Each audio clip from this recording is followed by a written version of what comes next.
Hi everyone, Kate here with another Victober video, and I am going to be speaking about The Little Lame Prince by Dinah Maria Moloch Craik. Now, if you watched my book buying confession episode number 6, you will see that I hauled this, and I hauled this not knowing how I was going to feel about it. Both Olive by Dinah Maria Moloch Craik, which I finished reading, and then John Halifax, A Gentleman, which I DNF'd. There's something about her writing style in those that I just can't quite gel with. I don't know what it is, but something that doesn't work for me. And I just really, I wasn't sure how I was going to feel about this, but my hunch was that maybe a very different writing style, in this case, I assumed it was going to be a fairy tale, would work. And I'm so glad that I spent $1 on this book, and it was so delightful. I think I'm giving it 5 stars.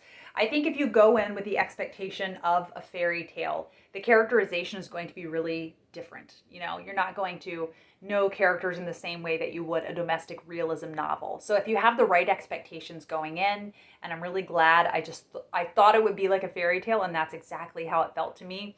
There is a real whimsy and charm to certain fairy tale writing, and I think particularly also of Oscar Wilde's, is it called The Happy Prince, and The Selfish Giant. Several of his fairy tales I was so moved by, and I was also very moved by The Little Lame Prince.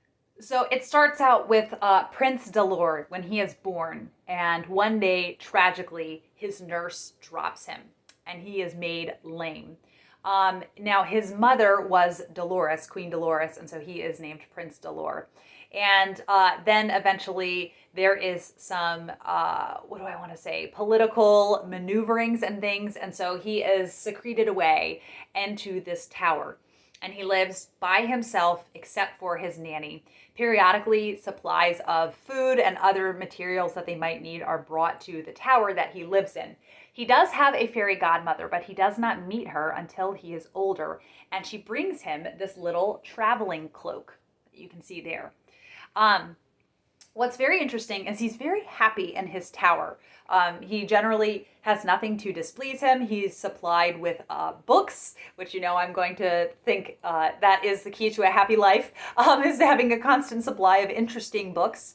And he has his nurse for a companion, but he's not a really exuberant child either. I think his life is pretty closed off, and just it's a lackluster kind of life, even though he does have some form of entertainment with all of the books that he has access to. But eventually he is kind of despairing, and just thinks that he wants more out of his life, and incidentally summons his fairy godmother.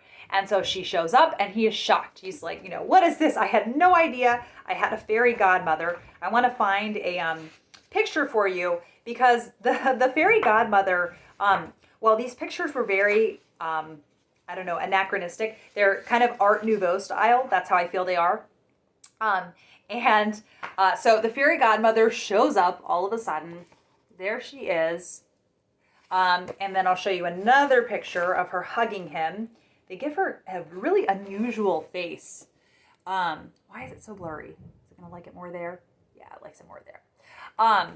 And she gives him this traveling cloak, and his whole world is opened up. You know, he had no idea what a big place the world was.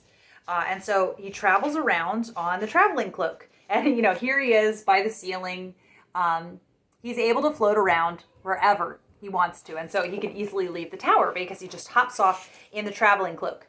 But like any good fairy tale, and here he is flying with birds, and it's really fun because he is having a hard time seeing everything from so far away, so he asks to be able to see better, and his fairy godmother grants him these glasses, and then also some special ears to hear things better. Now, like I said, like all good fairy tales, it's going to be teaching you a lesson as you are reading it. And for some reason, fairy tales don't feel didactic in the same way that sometimes a novel that's going to teach you a lesson and very blatantly so, feel didactic to me. I don't know why. Something about the format, it just really works for me. And one of the things that it says that, the Little Lame Prince, his world was so small, all of a sudden is able to travel out into the world and see so much. It says, the more that he had, the more unhappy he became. So he kind of sees all that he's lacking all of a sudden and realizes, wait, I need more to be happy. I need more and more and more. And so he keeps asking his fairy godmother for more. And then eventually there is some real turmoil in the kingdom. And so the Little Lame Prince, he has to figure out kind of the stuff that he is made of.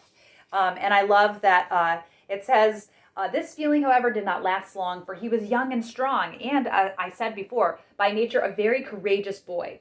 There came into his head, somehow or other, a proverb that his nurse had taught him. The people of No Man's Land were very fond of proverbs.